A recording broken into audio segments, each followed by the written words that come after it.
working to lower greenhouse gas emissions. And we all know that in the 21st century, making sure that we have the right infrastructure is critical.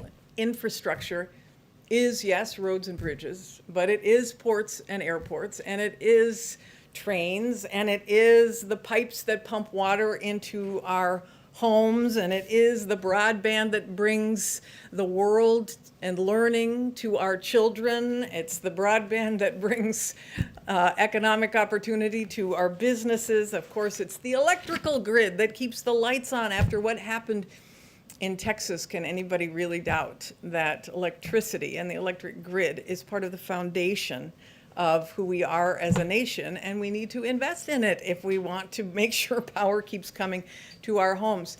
There's an interesting poll that was done in February by Consumers Reports, and they found that 76% of Americans think that broadband is as important as electricity and water. I mean, how can we not agree that broadband is infrastructure? And yet, we have been disinvesting in infrastructure as a nation for decades, in infrastructure, in research and development, and in manufacturing. All of them we have been disinvesting in. Infrastructure, as you know, is now the smallest share of our economy since World War II. We are at a 72-year low with respect to manufacturing. Research and development has been dropping since the 1960s. China and our economic competitors are investing in research and development because they want to seize the future. They want to surpass the United States. And if we allow that to happen, we will be weaker as a nation and we will fall. And we cannot do that. And that's what this American Jobs Plan is all about. So we can't just sit around saying we need to do this. It's bipartisan. We know that Republicans and Democrats, it's a joke in Washington, Infrastructure Week, and Democrats and Republicans have been making that joke, but it's not a joke anymore. We need to get it done. And there is bipartisan support for these elements, these basic elements. So starting on Inauguration Day, just to say a word about what DOE, Department of Energy, has been doing, we've been rolling out efforts to research and development and deploy clean energy technologies with an eye toward creating jobs. And if the American Jobs Plan passes, this will be able to be put on steroids. So in the past 2 weeks, just as an example, we made 2 announcements on research, one on research and one on deployment of offshore wind. The research one was to cut the cost of solar by half yet again in the next 10 years. And on offshore wind, it was to board again within 10 years. Today, we are announcing another two funding opportunities for clean energy technology will allow us to do that. It's a once-in-a-century investment to seize a once-in-a-century opportunity. That's what the people elected Joe Biden to do, and we've waited far too long to do it. So we're going to get it done. We're going to put America to work, and I'm happy to take any questions. Thank you, Secretary. If I can shift gears a little bit, one of the things in the President's infrastructure package was investments in advanced nuclear development. One of the things I know you mentioned, you reiterated during your confirmation hearings, the President's opposition to funding for a nuclear fuel repository in Apple Mountain. Where does the Biden administration plan to store the nation's spent open to alternative ways to pay for this if Republicans put forth any in your conversations at all? Have you heard any such alternatives from Republican members? I have. Yeah, I'm not going to make announcements for them. They obviously want to bring forth their own ideas, but I have heard alternatives, yes. And the President also asked you to help engage the public in selling this plan. You haven't hit the road yet, though. Is that something that you plan to do in the coming weeks? Well, we're going to be taking our guidance, from the White House in terms of what's safe, et cetera. We've certainly been hitting the Zoom and making our case through that and the phones. So we'll see, how it goes. There is a period of time that we have to be able to do this, but we want to make sure that it's safe. Emma? Yeah, in terms of the negotiations, the discussions with Congress, is there a deadline? Is there a time frame where this turns into a pumpkin? Or you just go it alone? Yeah, I mean, I don't know if you want to answer that, Jen. We'll have a whole briefing after this. Yeah, I mean, I know that they said that they would like to see progress by Memorial Day, and hopefully we can start to see that, but obviously those meetings have to begin in earnest next week. Francesca? Thank you. What do you say to Americans working in the oil and gas industry in California and elsewhere who say that these have been good paying jobs that have given them access to the middle class? And what, if anything, can the federal government do to ensure that these clean energy jobs, like the ones that you described, are as good as the ones that they'll be replacing? Yeah, this is a great question, and this is why the American Jobs Plan is very specifically targeting communities in coal and power plant areas, in gas and natural gas. There are billions of dollars in this bill for the technologies that will reduce CO2 emissions in those industries. For example, carbon capture, use and sequestration. I don't mean to get too technical, but hydrogen deployment and demonstration projects. I've been talking with my counterparts around the world. There is a huge appetite for a partnership with America on these next generation technologies that will reduce CO2 emissions from that kind of baseline power. Those jobs in those kind of technologies are good paying jobs. Those are jobs that are going to be for welders and sheet metal workers and all of the trades.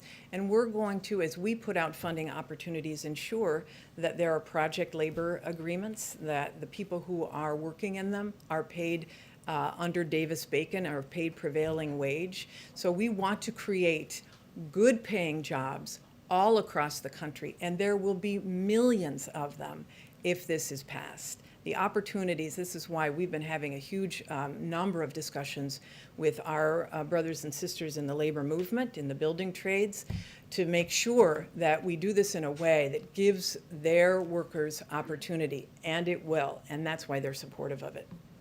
Steve? You mentioned the next generation biofuels for airplanes and ships. When should we expect something like that to come online? I mean, we'll see planes flying with biofuels. Yeah, well, it's going to take, I mean, obviously we got to get started on it, and this is a research opportunity. It is not a deployment opportunity. But because funding opportunities really accelerate so much appetite for the technology, and because there have been a lot of breakthroughs. In fact, the airline industry itself has been investing in next generation biofuels to be able to demonstrate that it can be used. So, without saying specifically, I think certainly within 5 to 10 years, we will be able to see this deployed and available for both shipping and for air. Last question, Nancy. Thank you. I'm wondering how, you're talking about how the American Jobs Plan, if it passed, would create good jobs. I'm wondering what levers that the federal government has to ensure that those jobs will be, at a certain wage scale, have benefits. Like, what can you do to enforce that? Yeah, I mean, as we know, the federal government has many mechanisms for pushing out funding, and that includes bidding on projects, and that includes passing it through in competitions, et cetera. In those opportunities, you can attach strings to make sure that these are good paying jobs, that they have project labor agreements, et cetera. And so I know it is, and it's true with respect to the federal government's buying power as well as procurement power. We want to make sure that we create good paying jobs for all kinds of people in every pocket of America, and that means good paying union jobs. So we're going to use every lever possible to be able to do that, including if you want to bid on this, you've got to make sure that you have a project labor agreement. Thank you, Secretary Granholm. All right, for joining thank us. you. Appreciate it. Good luck. Thank you so much. Wait, I got to grab my Oh, go ahead, mask. sorry. Thanks. Okay. Couple items at the top. As President Biden noted in a proclamation issued on Sunday, we are marking Holocaust Remembrance Day this week. Today, we rededicate ourselves to standing in solidarity with the Jewish people in America, Israel, and around the world, and to remembering the horrors of the Holocaust. An estimated 6 million Jews perished alongside millions of other innocent victims. around the world. We honor the memories of precious lives lost, reflect on the incomprehensible wounds to our humanity and the lessons learned, and mourn for the communities broken and scattered. And we embrace Holocaust survivors, some of whom are still with us. They deserve our continued support to live in dignity. With that, short topper. I only had one today. Go ahead. Thanks, And a Jen. secretary. So on the president's gun announcement, he announced he's going to ask Congress to take action to repeal gun manufacturers' liability protections. Yes. That had been a day one promise of his. When should we expect to see that text sent to the Hill? And if it was a priority, if it is as big a priority as he said it was for him just a few minutes ago, how much effort is the president willing to put into gun control right now when so much of the administration's focus right now is on the infrastructure plan? Well, first, let me say that there has been legislation introduced in past Congresses, and we certainly hope, and he's calling for members to reintroduce legislation on gun liabilities for manufacturers. It is an issue that he talked about on the campaign trail, and he continues to believe that addressing that, holding manufacturers to the same account as other industries, is pivotal in keeping our communities safe, keeping our families safe, and addressing the threat of gun violence across the country. So what he is calling for is for the introduction of legislation, of which there has been past versions. I will say that this has been an issue that the president has been working on for decades throughout his career. He helped pass the Brady Bill. He helped ban assault weapons back in the 90s. He believes that taking additional steps on background checks, that putting in place an assault weapons ban again, are pivotal to keeping our country safe. He strongly supports the background check bills, the two that have passed the House. It is imperative for any president to walk and chew gum at the same time, to continue to push for, to advocate for, to use the bully pulpit of the Rose Garden to push forward a range of agenda items, and he certainly will continue to do that on putting in place common sense gun safety measures. A couple of weeks ago, in his press conference, the president sort of said, sequencing is important here, but essentially acknowledging that maybe the president can walk and chew gum, maybe Congress can't, and the president decided to put infrastructure before gun control, before climate change, before some of these other issues. Why are guns not going before infrastructure? Well, Congress plays the role, the Senate and the House, in moving legislation forward. And at any given time, there are multiple pieces of legislation moving their way through committees, moving their way through the House, moving their way to the Senate. There are two background check bills that have passed the House that can move to the Senate. He certainly is an advocate for those, while at the same time being an advocate for moving forward on the American Jobs Plan. And then finally, just a different topic on Afghanistan. Should we expect to hear from the president before May 1 about what he will do with American troops still there? I mean, it seems they're going to stay there beyond the sort of time is running out for an ordered withdrawal for troops still there.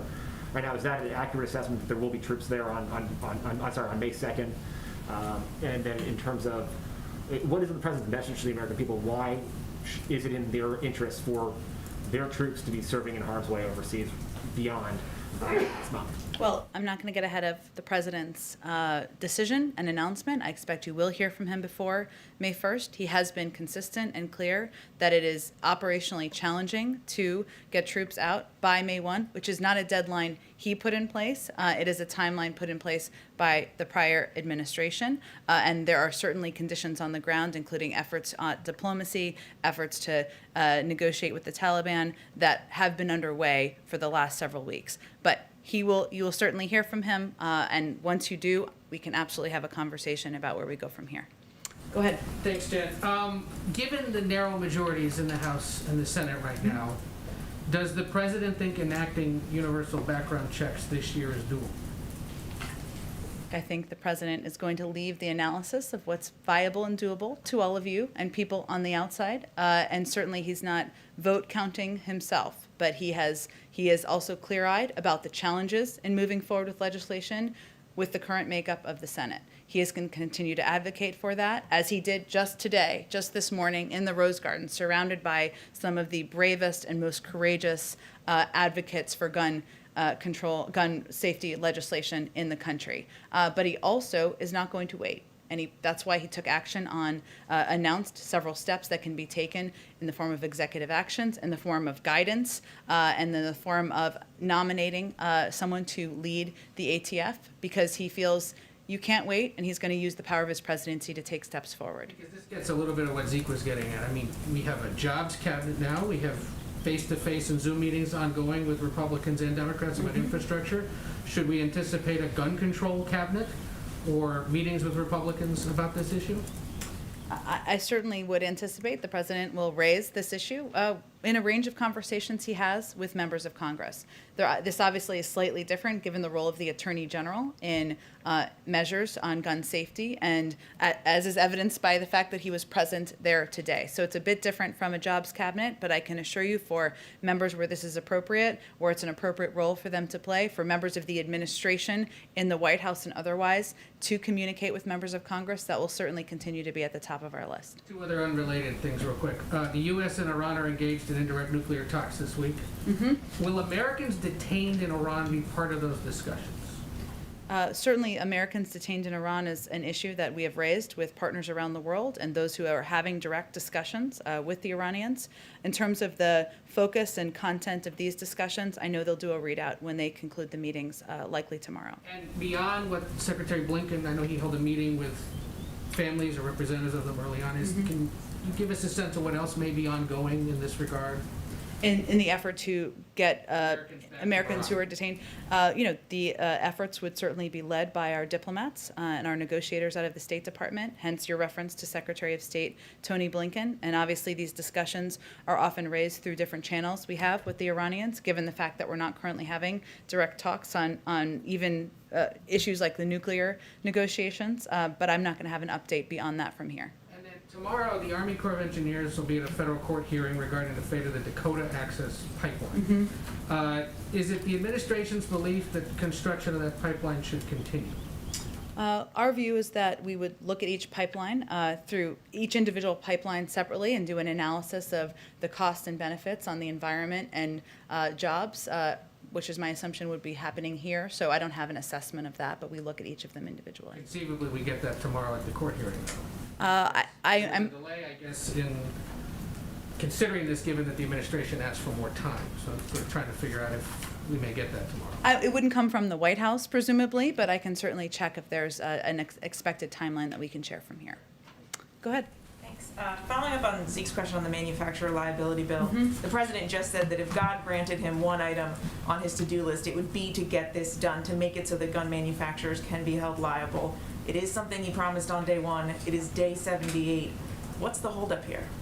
There's no holdup. It just, legislation needs to be reintroduced. There are a number of members in Congress who are strong advocates for exactly what the president supports, share his view about the impact, and we're certainly hopeful and encourage them to move forward on that legislation, reintroduce it. But the president promised to send his own plan. It's clear that you're waiting to see how this works its way through Congress, but why not put out your own bill, lead the charge on this?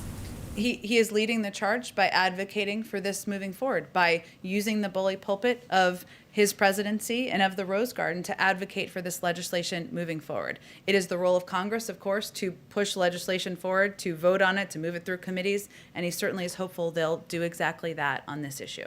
The president did suggest recently that, tackling this is a long-term issue, as he put it. Given the recent shootings, does he still see it that way? Does he still see this as a long-term issue? I think he certainly sees it as an issue that we won't solve overnight. So yes, he sees and is encouraged by the actions that we've seen across states. Take red flag laws as an example. There are 19 states. Many have implemented those laws in just the last few years. We know that they're impactful. In many places, there's bipartisan support for that. One of the announcements he made today was that we will be putting forward guidance to make it easier for states to put forward those laws. He knows that sometimes the first action doesn't happen at the federal level. It can happen at the state level. We've certainly seen that on a range of issues, and we've seen that on gun safety legislation as well. So he's encouraged by that, but knows that it can be a long journey. And has he been in touch with Leader Schumer about the next steps forward, especially on these bills that have passed the House? As you know, he's regularly in touch with Leader Schumer, who shares his commitment and concerns about the impact of gun violence on our communities, on this country, and they certainly discuss this among a range of other issues. The president does actually have it here, the list of all the promises that he made during the campaign of gun actions that he wanted to take. obviously you're doing what you think you can unilaterally, waiting for these measures to work its way through Congress. Does the president feel that he's doing everything he can to meet the scope of these commitments right now? Well, today, the administration announced initial actions to address gun violence. There will be more. That is absolutely his commitment. And he also will use the power of his presidency, his voice, his political will to advocate for actions in Congress. He also recognizes that there are incredible roles to be played by many of the gun safety groups and leaders that were here today who have helped pass laws in states across the country on everything from background checks to red flag laws, efforts that have had a measurable impact in states to reduce incidents of gun violence, of homicide, of suicide as a result of guns. So he will remain engaged with those groups and those leaders as well, and he will work on this through many levers. Go ahead, Caitlin. With these ghost guns, they can basically be bought, printed, and assembled at home. So how is the president confident that this rule can be enforced? Well, it's a rule that is being put in place by the Department of Justice. It is certainly a step to make that more difficult, to regulate an area of gun production that has not been regulated previously. So it's something that will have to be worked through law enforcement officials around the country, through the Department of Justice. Right, but if you're like doing it at your house, how are they going to know to be able to enforce that? Well, there's the purchase of kits, of course, that's part of it. But certainly putting in place steps to make it more difficult, to make it harder, to regulate the ability to gain access to ghost guns, ghost gun kits is certainly a step forward, in our view. Okay. My other question is on the ATF nominee. When is he expected to formally nominate David Chipman to this role? You mean put forward his nomination to Congress? I would expect quite soon. I don't think there's any reason for a delay of that. I will say that David Chipman, who, for others who are not as familiar with his background, because I know there's been a Twitter about him out there, but he has 25 years of experience at the ATF. He has helped with the 1993 World Trade Center bomb. He helped while he was there. There was investigations into the World Trade Center bombing and Oklahoma City bombing. He's overseen complex firearms trafficking cases, and he is a gun owner himself. So the presidency is there's no one better to lead the ATF. He's certainly looking forward to putting his nomination forward, and I expect there would be no delay in that. Given his history as a gun control advocate, is the White House worried that this is going to be an uphill battle to get him confirmed? Well, it's up to Congress. He's also somebody who has certainly been an advocate for gun safety measures, but he also has 25 years of experience at the ATF. He's been involved in he's played a pivotal role in investigations. He is a gun owner himself. So he has a broad swath of qualifications, and certainly we believe he's somebody who should be seriously considered by Congress. So you're confident he can get confirmed? Well, that's up to the Senate. The president gets to pick who he wants to nominate. He's nominated somebody who's qualified, who has decades of experience, who is a gun owner himself, and it is up to the Senate to decide if they move forward with his nomination. My last question, is on the refugee cap that the president has proposed raising to $62,500, but he's not actually formally signed the paperwork yet. Is the White House still committed to raising that cap to $62,500 by this fiscal year? Yes. And so we should expect that before October? And it's not going to change from $62,500 is my other question. I don't anticipate that. It is that it would change, I should say. It is the president remains committed to raising the cap. Go ahead. Yeah, following on Caitlin, have you counted the votes? Do you think that Chipman can be confirmed by Democrats alone? It seems as though there may be at least one Democrat who I can think of who has a decent grade with the NRA and may not support an ATF director. Are there any Republicans that you could win over, or is this going to be a nomination that languishes like so many other ATF directors have in the past? We're certainly familiar with the history. The president would not have nominated him if he didn't think he was qualified and didn't think he was someone that the Senate, members of both parties, should give fair hearing to, seriously consider confirming. But we just announced his nomination today, so I don't have an assessment of the legislative outlook quite yet. Okay, quickly, when is the address to a joint session of Congress? Have you figured out that, or the logistics on that, what it'll look like? I can't wait till we can announce this. I'm with you. We can all share a joy on that. We are still working through and finalizing the date, the logistics. The president remains committed to delivering a joint session. We're working with leaders in Congress to finalize that. We certainly hope we'll have more to say soon. On another matter, General Motors has halted production in North America at several factories and extended shutdowns because of this semiconductor chip shortage. It's disrupting the auto industry, and I'm wondering, are there any short-term measures that the federal government can take to help with this shortage? Is there anything that can be done? Well, let me first say that we fully recognize that this is an issue that is impacting industries across the country, including the auto industry. Earlier this year, the president held a meeting in his office with a bipartisan, bicameral group. He continues to work. He feels there's opportunity to work with members of both parties on addressing what is a very challenging issue for many industries.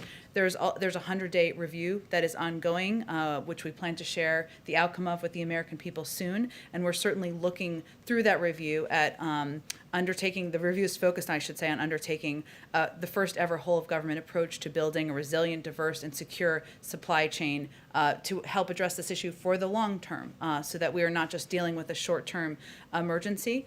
The president has also proposed, included, I should say, $50 billion to create an office at the Commerce Department dedicated to monitoring domestic industrial capacity, because he recognizes that this is an issue that we will need to continue to address. And finally, next week there's going to be a meeting led by our NEC director and our national security advisor with a number of companies we should have more details on, hopefully by tomorrow for all of you, to help discuss, get some private sector input on how to address this issue. So this is something that there is a great deal of focus on at the highest level across government. Go ahead. Just following on what Tam said, in the president's meeting, the president's supposed to meet with the Japanese prime minister next Friday, and I'm wondering if he'll ask Japan to place restrictions on exports of semiconductor chips to China.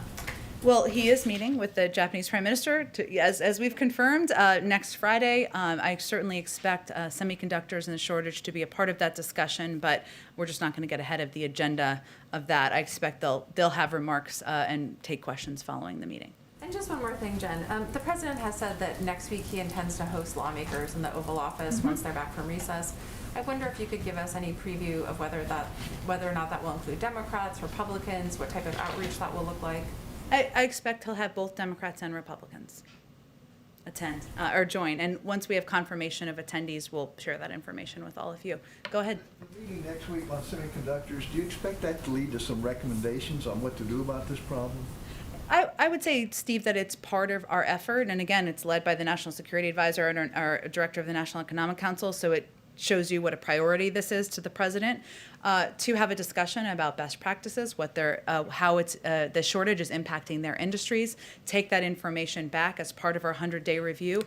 I wouldn't say I'm predicting an outcome or an announcement immediately coming out of it, as much as it's part of our consulting process as we're working to address an issue that's impacting a range of industries. Is there some complication to raising the refugee cap? We've been hearing about this for a couple of months now. No, we remain committed to it, and I know there's a question about signing the paperwork, but it remains a commitment, and when it's signed, we will update all of you on that as well. There's been an escalation of violence in Northern Ireland. Are you aware of this? You have a Yes. response to this? We do. In touch with the parties? We do. We are concerned by the violence in Northern Ireland, and we join the British, Irish, and Northern Irish leaders in their calls for calm. We remain steadfast supporters of a secure and prosperous Northern Ireland in which all communities have a voice and enjoy the gains of the hard-won peace. We welcome the provisions in both the EU-UK Trade and Cooperation Agreement and the Northern Ireland Protocol, which help protect the gains of the Belfast Good Friday Agreement. At this point, I would expect that engagements and discussions are at the level of the State Department, and I expect my colleague over there, we'll see if he has an update on those engagements today in his briefing. Go ahead, Francesca. Thanks, Jen. Florida Governor Ron DeSantis announced a lawsuit today against the CDC and the federal government demanding that cruise liners be able to operate again. And Florida's Attorney General said the suit was filed this morning against those entities and HHS, pushing to have the government's conditional sale order declared unlawful. Does the White House have a response to Florida's lawsuit?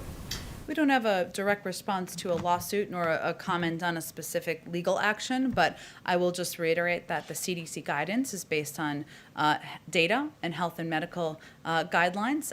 Hence, that's why they put it out and why they regularly update it. The president has set forth July 4th as the date he'd like to see Americans who are vaccinated be able to gather in small groups.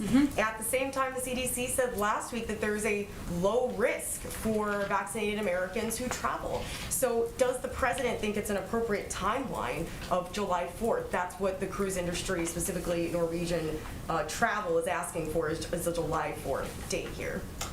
We would defer to the CDC on any updated guidelines, but I don't anticipate that. But I would defer to them on any expectation they have of changing those guidelines. Again, they base them on health and medical experts who work at the CDC. They base them on data. The president's announcement on July 4th has nothing to do with cruise lines, as you know. It has to do with incentivizing, encouraging Americans to get access to the vaccine when they can get vaccinated. As we know, by the end of May, we will have enough vaccine supply to ensure every adult American can be vaccinated. So that's more about gatherings, small gatherings in your backyards, which is quite different from cruises, of course. Well, the reason I brought up July 4th is because that's the date that Norwegian Cruise Line is asking for them to be able to allow to vaccinated individuals to be able to cruise. So that's where the July 4th date comes from. But also, more broadly speaking, they're asking in this industry for them to be able to be treated the same way that planes and airlines are able to be treated.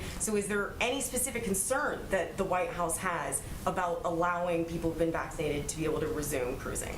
Again, we rely on the guidance of the CDC, health and medical experts. There's a return to science in this administration. They have guidelines they've put out on cruise lines. If they decide to update them, that is their prerogative to do, but that's not a decision made by the White House. Go ahead. Since the last time you were asked about the state and local tax deduction. Jonathan Salant, by the way, I recognize you by your voice. I can't see your mustache. He has a good mustache, for anyone who doesn't know. Go ahead. Last time you were asked about state and local tax deduction. Yep. Since then, Speaker Pelosi has now come out in favor of removing the cap. You know, we know where Schumer stands on the cap. And we also know that enough House Democrats, mainly from New York and New Jersey, said they won't support bills without removing the cap. And they could sink the bill if they stand to that thing. Given that, are you working with members of Congress now to try to find a way to address their concerns in the deduction cap? Well, we certainly know this is a proposal that a number of members have, and they've advocated for eliminating the SALT deduction, or returning the SALT deduction, I guess I should say. It is not a revenue raiser, as you well know, but we are open to hearing their ideas, whether it's this or whether it is different proposals or different numbers for the corporate tax rate, what it could be raised to, or whether it is different ways we can approach expanding broadband access or rebuilding our roads, railways, bridges, and helping our caregivers. So we expect this to be a part of the discussion. We expect members to continue to bring forward ideas, including around issues like SALT, and that will be a part of the negotiations moving forward. The other question is, before President Biden took office, he got a letter from advocates, safety advocates who lost loved ones in truck crashes. Truck crashes are up about 35% over the last 10 years. They asked them to support certain provisions, technology to reduce crashes. Those technologies, including automatic braking systems, speed delimiters, were recommended on Tuesday by the National Transportation Safety Board. Is that something the president supports? So he's going to have people in the agencies look at trying to impose some of those new safety restrictions? I'd certainly have to talk to him about it, but the good news is our Secretary of Transportation is coming tomorrow to the briefing room, so it sounds like a good question. Somebody can ask him as well. But we'll see if we can get something more for you before then as well. And one thing, I know under the Obama-Biden administration, they began a rulemaking to address sleep apnea, which was implicated in several fatal crashes. It was dropped in 2017. Is that something, again, you guys are looking at resurrecting that rule? I remember that rule well. I would have to check with our team who works on rulemaking as it relates to transportation. And again, these all sound like good questions for our Secretary of Transportation, but we'll work in between now and then to get you some answers as well. Go ahead, Ann. Yeah, just back on the liability, gun maker liability issue again, at the risk of flogging a dead horse. I'm just wondering if you can explain what changed between between when, as a candidate, Biden said that he would send legislation himself on day 1 to now, day 70, whatever it is, when your position is that Congress should do this on its own? Is that right? What I don't think we're happened? saying on its own, on their own. Just like there is legislation on banning assault weapons that the president supports. There's legislation on expanding universal background checks, which he supports. There's also been legislation, many cycles of Congress on gun liability, holding gun manufacturers to the same liability standards as other industries. So all I'm conveying is he would certainly advocate for that, as he did today. There is an opportunity to reintroduce legislation. We're certainly hopeful that members do that, and he would advocate for it and certainly use the power of the presidency to move it forward. Has he ruled out drafting something himself, or you guys yourselves? Well, I think it's not necessary. It's not perhaps necessary, given there have been a range of bills proposed that would address exactly this issue, and a range of leaders in Congress who have been advocates for putting in place common sense gun safety measures. I wouldn't rule anything out. All I'm conveying is that there has been a range of bills put forward in the past that he would support that would address exactly this issue. Go ahead, Ann. Go ahead. Actually, something Okay, else. go ahead. So there's a spike in coronavirus cases in Japan, and vaccines are in very short supply. With the Prime Minister coming next week and the Tokyo Olympics as a huge priority for the Japanese, is it still the U.S. position that American athletes should attend those games? And are you persuaded, is the President persuaded, that they will be safe? Our position hasn't changed. Obviously, we work in close coordination with the U.S. Olympic Committee on assessing, and with our health and medical advisors in the U.S. government on assessing, but our position has not changed in their attendance at the games. One more very quickly. Is there any update on announcements for ambassadors? We're now past March, which you had said was sort of when many other administrations had done so, and you haven't put any big ones forward yet. I don't have an exact update other than to convey that I would expect that nominees for career nominees will probably be in the first slate of nominees for ambassadors, as you're planning. Go ahead. Thank you, ma'am. A couple questions on the president's gun safety executive orders. I'm wondering, does the administration have data on how many crimes have been committed with these ghost guns that your team could share? I'm sure we can get you some data, sure. And I bet you a range of the experts who are joining us here today have a bunch of data and that they could share with you as well, even maybe on their websites. Very good. All right, then following up, the president said a moment ago, quote, "You go to a gun show, you can buy whatever you want, no background check." Is there a special exemption in federal law that he was referring to, or just do FLA dealers not have to do background checks when they're at a gun show? Are you asking me if he was referring? No, it's okay. Were you asking me if he was referring to like a specific circumstance? Or I'm sorry, just tell me a little bit more about your question. I mean, is it the president's belief that you do not have to undergo a background check when you are at a gun show? No, it's not his belief. He believes that background checks should be universal. Right, but he says no background check. Well, we know what his position is, right? So let me reiterate that, which is that background checks are something that should be universal. They're supported by more than 80% of the public. He's supported legislation, advocated for that, and advocated against loopholes as well. So that's his position, and I appreciate you asking for the clarification. Go ahead. One here. I know the DOJ is working on this regulation, Sure. And then we're gonna have to wait. But with regards to the stabilizing braces, what's the message to people who, earlier on, before this was an issue, law-abiding folks who bought these and who weren't criminals? According to the Congressional Research Service, there's something like 40 million currently in circulation. What should the law-abiding American do as they await that regulation? I mean, should they expect buybacks, or should they be prepared to turn those in, or is this a confiscation situation? I don't think that's what we're suggesting. There's obviously going to be some time to put in place this regulation, as you referred to, and take a close look at the most effective way to do that. And what the effort here that's underway is to put in place measures that make the country safer and make communities safer. And obviously there are impacts. Every step that he announced today, we believe would do exactly that. And then a quick circle back from last week in terms of the scheduling of fentanyl as Schedule 1. I know it's a difficult issue with a lot of moving parts, but given that that scheduling is set to expire in May, is the administration taking a closer look at the scheduling of fentanyl analogs? I know you asked about this, and I'm sorry we failed to get you a good answer on it. We will venture to do that before May 1st is the deadline. Is that not your deadline, but the timeline? The timeline of the expiration. Is that correct? It's the first week of May. Okay, we will check that, and we will venture to do a better job getting back with you on that. Go ahead. As today's prep cooler, I'm going to ask, I've been quirking myself, one of my colleagues can't be here because of COVID restrictions, and then I have a wild card question. Okay, I like the setup. Go ahead. All right, let's start with me. Okay. Despite warnings, anti-transgender bills are an illegal form of sex discrimination, a number of states have enacted into law measures against transgender youth, including a measure the Arkansas legislature enacted into law this week by overriding a veto of the governor.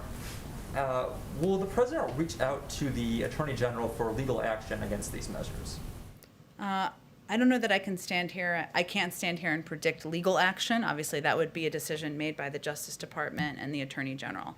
What I can say is that the president's view is that all persons should receive equal treatment under law, no matter their gender identity or sexual orientation. That's fundamental to how he will make laws, advocate for laws, I should say, how he will communicate about his views on the rights of transgender individuals in the country, and certainly, what his view is as it relates to any actions by the government. But in terms of legal action, I would point you to the Attorney General and the Justice Department. Well, I understand that, but why not? Why shouldn't the president be able to communicate with the attorney general on legal He action? certainly can. I don't have anything to predict for you on that at this point in time. And the question from my colleague is next. How involved is former President Obama and First Lady Obama in the Biden-Harris administration? Is President Biden seeking to bring back the often bipartisan portrait unveiling events at the White House? I'm certain we will have bipartisan portrait unveiling events at the appropriate time when COVID allows. I don't know when that will be, but that certainly would be something I know the president would support.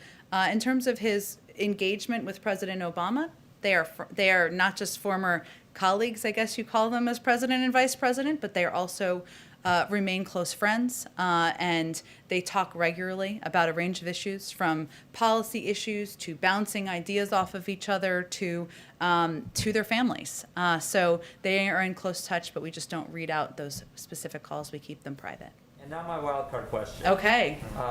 There's a lot of construction going on in the South Lawn. What's up with that?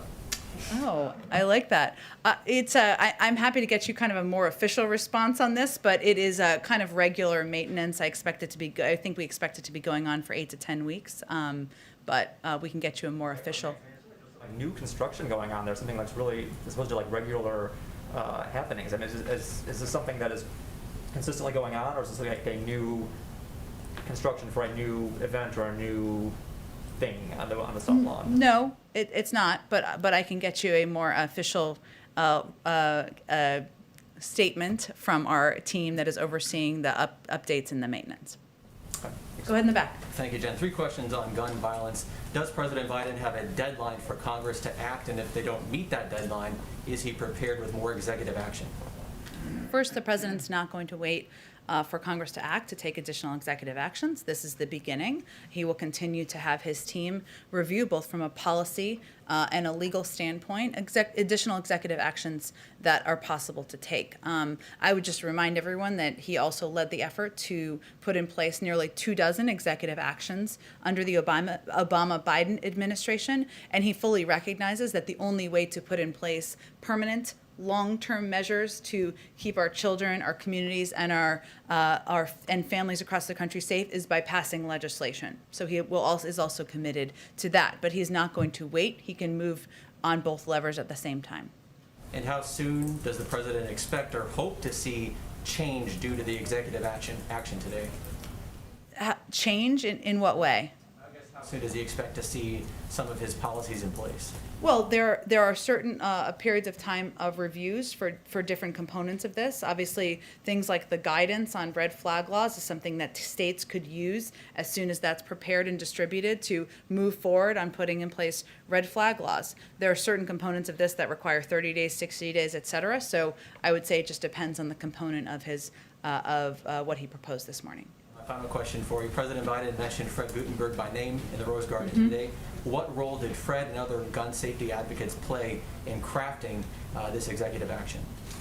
Well, first I would say that people like Fred Gutenberg and Shannon Watts and Gabby Giffords, I mean, these are people who are absolute heroes on getting gun safety measures in place.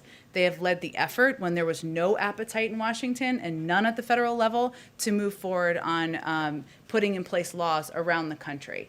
And the president recognizes that, and he has a huge respect and value for the role that they've played. That's why they were here today. He's had conversations, our team has had conversations at a range of levels with a number of these gun safety leaders through the course of the president's presidency, and they have ideas, they have proposals, and certainly that's taken into account as we were considering policy options to put forward today. Go ahead. Go ahead. German Chancellor Merkel spoke with Vladimir Putin today and demanded the withdrawal of the Russian troops on the Ukrainian border. What is the U.S. position, and has there been any contacts between the U.S. and Russia in the recent days about this issue? I don't have any additional contact to read out aside from, I think, the last high-level contact was at the defense minister level that took place at the end of last week. But since you gave me the opportunity, let me just convey that the United States is increasingly concerned by recent escalating Russian aggressions in eastern Ukraine, including Russian troop movements on Ukraine's border. Russia now has more troops on the border with Ukraine than at any time since 2014. 5 Ukrainian soldiers have been killed this week alone. These are all deeply concerning signs. We are, of course, President spoke with President Zelensky, as you know, last week. In addition to reassurances to Ukrainian officials, the United States, we are also discussing our concerns about the increase in tensions in ceasefire violations and regional tensions with NATO allies. So that's another part of the conversations that is ongoing. But I don't have any engagements with the Russians to read out. After issuing a multitude of sanctions in the last years, and even after calling Vladimir Putin a killer, as the president did, in general, what do you think? How is the influence? Does the U.S. and does the general in the West in general have any influence on Vladimir Putin? Do we have any influence on Vladimir Putin? Look, I think that is perhaps in some ways suggesting that just because someone does bad behavior, we shouldn't hold them accountable unless we know it's going to immediately change their behavior. And that's just not how we see foreign policy or how we see our engagement in the world.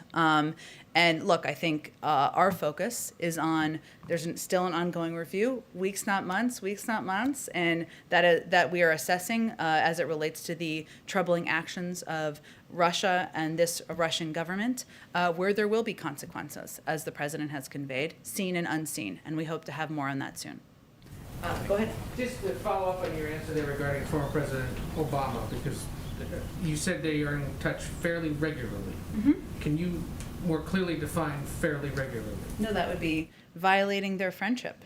Okay. Is it fair to say he is... The privacy of their friendship, I should say. Is he fairly regularly in touch with any other former president? I would say he is the president former president he's most frequently in touch with. Are we talking a few times a week? A few times a month? I'm not going to give it I'm not going to define it more, other than to say that they engage not just about important moments in our country, but also about their own families. They have a connection on a personal level, so they discuss a range of issues when they connect. Yeah. Go ahead, Caitlin. Does the president agree with Senator Manchin that budget reconciliation should not replace regular order in the Senate?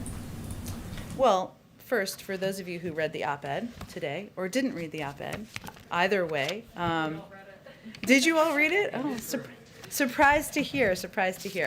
I will say there's a couple of principles the president has as it relates to engagement with Congress and how Democrats and Republicans should work together. The time has come to end these political games and to usher a new era of bipartisanship where we can find common ground on the major policy debates facing our nation. He also believes the issues facing our democracy today are not insurmountable if we choose to tackle them together. And he definitely believes that Republicans have a responsibility to stop saying no and participate in finding real compromise with Democrats. Does he agree with this line? Well, let me just say, those are all lines in Senator Manchin's op opinion piece. Look, the president believes that there is a path forward to get in for this American Jobs Plan passed with bipartisan support. That's why he's going to invite Democrats and Republicans here. That's why he's going to hear from them on their ideas that they've already put forward. We're going to leave it to leaders in Congress to determine the mechanisms for moving things forward, but we think there should be every opportunity to do this on a bipartisan basis. Hey, Jen, just one more thing. Yeah. Can you rule out those Russian sanctions coming this week? Coming this week, yes. How about next week? I'm not going to rule out further. I'm just trying to give you some sleep tomorrow. We already have the budget guidance coming tomorrow. We can't overload you on a Friday. One more thing about infrastructure. I know that you mentioned Secretary Buttigieg would be here tomorrow. Unfortunately, due to social distancing, I will not be. So when it comes We to will the take roads your and- questions with one of your colleagues. We will email the print pooler, but Okay. with regards to the 20,000 miles of highways, roads, and main streets that Yep. are in the president's infrastructure plan, it also says it will fix the 10 most economically significant bridges in the country, and it specifically says it will repair the worst 10,000 smaller bridges. So the White House, to this point, has not released any sort of a list of these. So why isn't there a list that you can share with us? And presumably there is some sort of a list, because otherwise, where did you get the 20,000 and 10,000 numbers from? In terms of roads and railways that need to be repaired, Yes, where did those numbers come from? we can certainly get you a citation. What I did the other day, but I'm happy to reiterate, is explain that we expect that the package and the funding will come through a combination of grants, formula grants and competitive grants, right? And formula grants are allocated to states based on certain criteria, like the number of miles of an interstate highway or a population in a given urban area. Most of our existing transportation funding flows through formula grants. So with past infrastructure funding bills that have gone through Congress in the last several decades, this gives states a lot of flexibility in covering how they repair roads, how they repair things that need to be repaired in their state. The other type of funding is competitive grants, which those 10 bridges you talked about, they would be through competitive grants. So these direct funding to certain policy goals, like the Tiger Grant program that was a part of the Recovery Act. So there's just different, we expect that to be how it's structured. That will all be discussed and finalized through our conversations with members of Congress, with leaders in Congress, about what the combination of those funding components should be. Thanks, Jen. If I can speak on one final thing question. Yeah. The Vice President talked a little bit about so the President talked about his role as Vice President leading the Obama administration's action on guns. We've seen a lot of conversations about gun control legislation in that Rose Garden before. Yep. Why does the President think that this time will be different than any other time, particularly when he was in the Vice Presidency for this legislation, and how much, and is he committing that it will be different, I should say? He is committing that it will be different. And if the president was just defeated, every time he was defeated on an objective or a goal, he wouldn't be president. So here he is. He remains an advocate throughout his life to putting in place gun safety measures. And it is something that he has been committed to, not just through words, but through action. And he believes it's something that, as president, he can help move forward and put in place more action. Thanks, Jen. Thanks, everyone.